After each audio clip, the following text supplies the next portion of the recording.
Amis pêcheurs à la mouche, bonjour. Et oui, toujours cette même vieille phrase d'introduction pour vous annoncer que, comme tous les années à peu près, je remets à jour la collection d'Infévolution. Alors, je devrais grossir, m'étendre, embaucher, multiplier mes modèles, faire un gros catalogue. Et en fait, je ne peux pas m'empêcher de reprendre le retour des clients et de mes bons pêcheurs pour optimiser ma collection pour mon plaisir personnel et le partager avec les personnes que ça intéresse. Alors, la grosse raison pourquoi je retaille la collection, c'est parce que j'ai une série de 6 nymphes qui va sortir, qui est une folie. J'en rêve la nuit, mais je peux pas en parler là. Je vous en parlerai dans une autre vidéo. Et c'est pour ça que je retaille la collection, parce que ces 6 nouvelles nymphes sont très nymphes évolution, très universelles. Et je bosse dessus depuis quasiment 1 an. Donc je dois retailler la collection et vous réexpliquer. Mais vous allez voir, ça va aller tout seul parce que c'est très logique. Et c'est aussi basé en fait sur les ventes clients. Parce que je peux voir où mes clients pêchent partout, principalement en Europe. Les modèles qui sont moins efficaces se vendent moins. Et donc je retaille ça pour me concentrer sur l'optimal. Donc on repart sur le tableau de base que vous connaissez tous. Il y a eu pas mal de vidéos là-dessus sur la collection d'Infévolution. Et donc on voit les grands piliers de cette collection, donc céramique tungstène, pheasant tail tungstène, les nymphes ultra visibles, les trichoptères furtifs, les céramiques plompins, les pheasant tail furtives et les gamarres translucides. Les Z-gamarres, on va en parler après, c'était un délire pour Zanella que en fait je vais pas les sortir parce que Zanella c'est un extraterrestre et en fait il y a très peu de gens qui sont capables de pêcher avec des nymphes extra fort de fer comme ça. Alors, si on avance dans le tableau pour dire déjà qu'est-ce qui va rester, qu'est-ce qui va pas bouger en termes de piliers, avec un petit check vert, boum, comme vous voyez ici, les céramiques tungstène, elles bougeront pas. C'est vraiment depuis quasiment 20 ans pour moi des piliers, ces 3 tailles en termes de lestage, elles pêchent partout dans le monde et ça, je pense que je suis pas prêt de les faire bouger. C'est vraiment le fondement de la collection d'Infévolution. Si on continue, les pheasant tail tungstène, pareil. Je n'arrive pas à challenger ce modèle. Je vois une adéquation totale entre ce que font les clients, ce que je fais et ce que font les bons pêcheurs avec ça. Je me suis encore renseigné sur les lestages de compétition en D1 avec des espions l'année dernière. Billes de 2, billes de 2,5, billes de 3 tungstène, c'est indéniable, c'est la mécanique des courants. Quoi qu'on en dise, peu importe qui fasse des nymphes de ces lestages, on est vraiment dans le scope naturel du lestage, quoi. Donc ça bouge pas. Les nymphes ultra visibles, gros résultat, plus inespéré encore que ce que je pensais, parce que moi je les ai faits pour les barbeaux à la base, et un grand nombre d'entre vous m'ont donné de l'excellent résultat, notamment Autriche-Slovénie, on va pas se cacher, sur des poissons peu éduqués. Donc j'étais super content du résultat, parce que j'ai beaucoup de clients qui pêchent Autriche-Slovénie, des endroits beaucoup plus faciles que la France, on va pas se mentir. Et du coup, c'est une nymphe ultra visible qui se voit bien dans les courants. Pour les arcs-en-ciel fraîches ou assez faciles, en fait, c'est cool parce qu'il y a eu pas mal de résultats. Et aussi, les gamarres UV, pour les grosses arcs-en-ciel en poste, les gamarres UV ont ramassé du poisson dans les destinations faciles. Et je vous parle même pas de tout ce qui est Laponie suédoise, Norvège. J'ai des très bons retours des nymphes UV, donc j'en suis très content. Très robuste, très visible. Et pour les pêches sauvages, on va dire, les nymphes UV, j'en suis très content. Maintenant, si on avance, toute petite croix rouge sur les trichoptères furtifs. Pourquoi? Parce qu'en fait, il y a des extrémums de la gamme des trichoptères furtifs, en fait, qui se vendent pas et qui sont trop gros. Clairement, un TF6, l'extrême de cette gamme, le plus gros, ça fait vraiment un très gros trichoptère avec une bille de 4,5. Et en fait, un très gros trichoptère discret, vaut mieux prendre une nymphe UV ou une céramique parce que c'est trop gros à un moment sur un hameçon de 6. Donc vous voyez, j'essaye des choses et c'est vrai que c'est des très petites ventes. Donc en fait, je restreins la gamme des trichoptères furtifs en 3 tailles. Donc comme vous voyez ici, je transforme et je passe de 6 lestages au trichoptère furtif en 3 lestages. Vous verrez ça après sur le site, c'est pour vous expliquer globalement. Les céramiques plompins, alors c'est pareil, il y a un tout petit changement, c'est que la plus grosse de la gamme, CN6, ça fait vraiment un gros trichoptère plompin, très allongé et pas si lourd que ça, parce que c'est que du plomb. Donc en fait, je réduis la gamme de céramique plomb peint de 6 lestages à 5 lestages. Toute cette minimalisation, miniaturisation de la collection, c'est toujours dans un seul but, c'est de pouvoir vous offrir une garantie sur les nymphes et de pas voler la tête dans les nuages avec avoir 200-300 modèles qui servent à rien. Toujours concentré sur le meilleur jus que moi, en tout cas, je pêcherai au bord de l'eau et que mes sentinelles au bord de l'eau vont pêcher. Voilà, ça c'est pour les céramiques plomb peint. Et les Pheasant-tail furtives, alors, même histoire sur les extrémums. Des tout petites en taille 22, bah en fait c'est vrai que même moi j'ai du mal à descendre en dessous du 20. Donc pour être honnête, je vais les enlever de la gamme parce que du taille 22 c'est vraiment petit. Et à forcer en taille 22, on va piquer les poissons, mais une grosse truite en taille 22, il y a moyen de la perdre parce que c'est tellement un petit hameçon. Donc voilà, je réduis aussi les Pheasant-tail furtives, donc de 6 lestages à 3 lestages.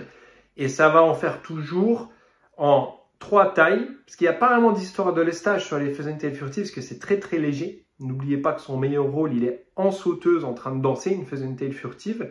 Donc en taille 20, 18 et 16, c'est vraiment très efficace dans tout ce qui est rivière éduquée français. Je pense à la Vis, je pense à l'Ariège, je pense à la Sorgue, je pense à l'Aude, je pense à la Touvre. Voilà, une petite Pheasant-tail furtive taille 20 en sauteuse si vous faites une bonne dérive au-dessus d'une nymphe lourde. Là où on peut pêcher à 2 nymphes, bien sûr, bah franchement, ça fait le job. Après, des grosses Pheasant-tail furtives, pas forcément quelque chose que j'utiliserai beaucoup de fois dans l'année, donc je l'enlève de ma gamme. Et puis les gamards translucides, mes petits bébés, que je me fais copier, mais ça reste quand même mes petits bébés. Je répète, j'ai pas de colère sur la copie. En 2025, il faut accepter qu'on se fasse copier. Voilà, moi je les exécute à ma sauce, avec une garantie, avec du Tiemco, avec la plus belle finition que je peux. Mais je dois vous avouer sur les gamards, là ça va faire des heureux et des pas contents, que je suis obligé d'enlever la taille 18 parce que franchement j'aime bien me donner du cœur à l'étau. Mais les 18, ils me demandent vraiment un travail d'orfèvre et c'est toujours pareil, je vais pas les vendre 2 fois plus cher. À un moment, il faut garder les pieds sur terre. Donc, ceux qui ont du taille 18 parmi vous, qui pêchent en réservoir en rivière compliquée, considérez ça comme des petits bijoux. Alors, je ressortirai en série limitée. Mais dans mon travail de routine, le lundi matin, quand je branche les commandes à 9 h, le gamard 18, ça demande vraiment du travail d'orfèvre.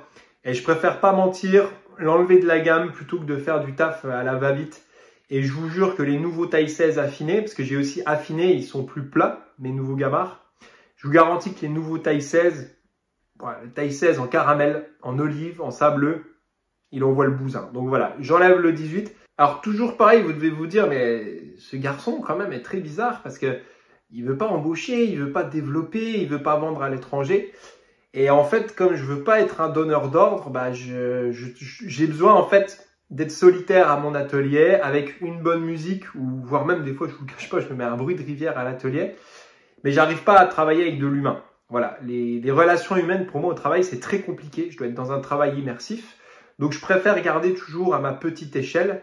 Et voilà, si on voit Jeff de Bruges ou Léon de Bruxelles, ce que c'est devenu, bah moi j'aimais bien Jeff de Bruges en 1950 quand il faisait des bons chocolats. Léon de Bruxelles, franchement, moi je suis allé en 1950 à son premier restaurant à Bruxelles, c'était excellent. Il bossait avec sa femme, il avait un commis de cuisine, ils étaient 2 dans l'équipe, voire 1 des fois. Le restaurant, il était excellent. Après la mise à l'échelle moderne, style faire des franchises à la Léon de Bruxelles ou la Jeff de Bruges, moi je veux pas me diluer comme ça, quoi. J'aurais honte en fait que mes clients disent ah bah lui il s'est embauché des gens tranquillement, mais la qualité de ses mouches c'est plus ce que c'était il y a 10 ans. Voilà. Donc personnellement, peut-être qu'il y a certaines personnes qui aiment pas mes produits, je le conçois, mais moi vis-à-vis de ma vision de l'artisanat, du cœur que je mets dans mes mouches, je peux pas me diluer. Voilà. Donc c'est pour ça que je minimalise ma collection. Mais vous avez de la chance, je suis un cheval assez rare, donc vous pouvez miser sur moi, parce que la manière moderne de mener une entreprise, c'est grossir, gonfler comme un crapaud, faire une plus grande collection.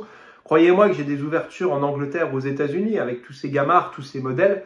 Je pourrais embaucher et grossir, mais j'ai la tête assez dure et je préfère toujours garder un contact humain avec mes clients. Et quand je vois passer les commandes, bah, j'aime toujours arriver Ah, ce gamard-là, il va aller sur la Sorgue. Ah, cette petite céramique tungstène va aller sur l'Isère. Tiens, j'ai Monsieur Dupont qui part en voyage de pêche en Autriche avec la sélection que je lui ai faite. Voilà, donc j'ai un rapport très humain à l'entreprise, d'où le fait que je minimalise ma gamme. Voilà. Donc sur les gamards, les 18, ils disparaissent. Je pourrais former quelqu'un, embaucher pour faire ces gamards, mais ça me fendrait le cœur de mettre des gamards dans l'enveloppe que j'ai pas vérifié moi-même, que l'anneau soit pas bouché, que le dubbing soit parfaitement brossé. Donc voilà, des formations professionnelles, profitez-en, ça fait de moi un très mauvais patron, mais profitez-en en tant que client, je pense que vous êtes gagnant. Et pour finir, alors les aides gamards, donc, je me suis vraiment envolé à l'époque, c'est monté sur des hameçons à silure. Et en fait, je les ai jamais sortis parce que c'est trop gros, quoi. C'est inadapté à 99,9% des pauvres pêcheurs d'entre nous. Enfin, on n'a pas de niveau de zanella, quoi. J'en ai passé quelques-uns des pêcheurs qui sont allés essayer sur Jurassic Lake. Donc ça marche, voilà, c'est des gamards qui marchent pour Jurassic Lake. C'est clair, ils sont taillés pour des arcs-en-ciel explosifs de 70. Mais voilà, pour en vendre 40 par an à des pêcheurs exceptionnels qui vont sur le Rio Grande, le Rio Gallegos ou dans des endroits très très reculés en Islande avec des truites énormes, je préfère me concentrer sur les pêcheurs lambda comme vous et moi qui peuvent pêcher avec une gamme, si vous voulez, un peu moins extraterrestre. Mais c'est pas pour ça que vous n'aurez pas des nouvelles de zanella, parce que je prépare quand même des belles séries limitées. Voilà, je vous ai fait le tour. Je meurs d'envie de vous annoncer pourquoi je minimalise ma gamme, parce que je vous jure que je sors une série de 6 modèles. J'en rêve la nuit, je les ai sous les yeux, mais je vous en parlerai pas. Je vous ferai une belle vidéo là-dessus plus tard. Mais voilà, il n'y a qu'une raison à tout ça, c'est garder la qualité et surtout ne pas me diluer. Et surtout les clients qui sont contents de mes produits, tenir la qualité et ne pas me diluer. Voilà, toujours rester sur une qualité optimale avec une garantie. Voilà, j'ai mis des années à développer un style de montage pour que mes mouches tiennent pendant 2 ans et vous permettent de prendre plein de poissons. Donc j'essaye de continuer dans cette voie avec plaisir. C'est tout pour cette vidéo. Au moins ceux qui auront des questions, vous aurez tout en vidéo sur comment elle a évolué la gamme. Il y a un beau tableau. Voilà, je vous laisse sur le tableau final, comme ça c'est simple. Tableau final de la collection d'Infévolution en janvier 2025. On peut pas faire plus simple, c'est tout résumé, simple, efficace. Voilà, il y a une trentaine de modèles qui pêchent partout autour du monde. Si vous croisez mes modèles en pêche au fil, au pompon, à vue, en réservoir, vous avez de quoi pêcher pendant cette vie dans la pêche à la mouche. Et voilà, et moi je vous fournis le mode d'emploi avec les mouches avec plaisir. Je retourne à l'atelier comme d'habitude, bricoler ma petite gamme de cylindres que je vais bientôt vous sortir. Allez, à bientôt, ciao!